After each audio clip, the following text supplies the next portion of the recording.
Subscribe now and press the bell icon. Never miss an update. यह कहानी है एक किसान की जिसका नाम अहमद था। उसके 3 बेटे थे और सब खुशी से रहते थे, मगर अहमद को एक बात की फिक्र रहती थी कि उसके तीनों बेटे बहुत सुस्त और काहल थे। अहमद उन्हें जो काम भी सौंपता वो उसे करने से भागते या बहुत देर से करते और इस तरह वक्त भी जाया होता था। वक्त गुजरने पर तीनों बड़े होते गए और मजीद काम चोर भी। फिर बहुत सोचने के बाद अहमद को एक तरकीब सूझी। उसने अपने तीनों कामचोर बेटों को बुलाया और उनसे कहा कि प्यारे बच्चों, हमारी जमीन के नीचे सोना छुपा है जिसको पाकर हम मजीद अमीर हो जाएंगे और खुशहाली से रहेंगे। लेकिन ये सोना मैं अकेला तलाश नहीं कर सकता, उसके लिए मुझे तुम तीनों की जरूरत है। किसी और को भी मदद के लिए नहीं कह सकता, वरना वो लोग ये सोना खुद ले जाएंगे।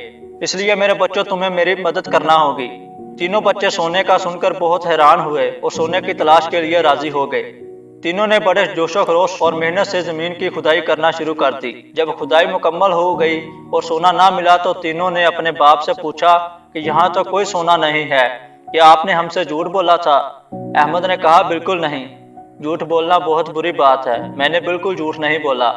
अहमद ने उन तीनों को बीज दी और कहा कि जमीन में डाल दो। अहमद ने कहा कि बेटा, खजाना यही मौजूद है, मगर तुम लोग जल्दी कर रहे हो और जल्दी का काम शैतान का है। अब तुम लोग वजू करो और दुआ करो कि तुम्हें खजाना मिल जाए और हमारे इलाके में खूब बारिश हो।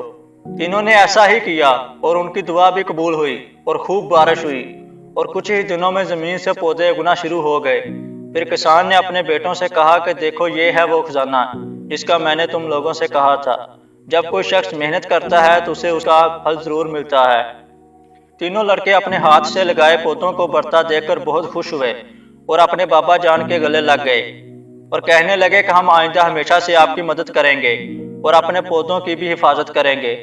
जिसे किसान सुनकर बहुत खुश हुआ और सब मिलजुल कर काम करने लगे। दोस्तों, इस कहानी से हमें सबक मिलता है कि हमें एक दूसरे का ख्याल रखना चाहिए और काम में दूसरों की मदद भी करनी चाहिए। मेहनत से किए काम की बहुत बरकत होती है।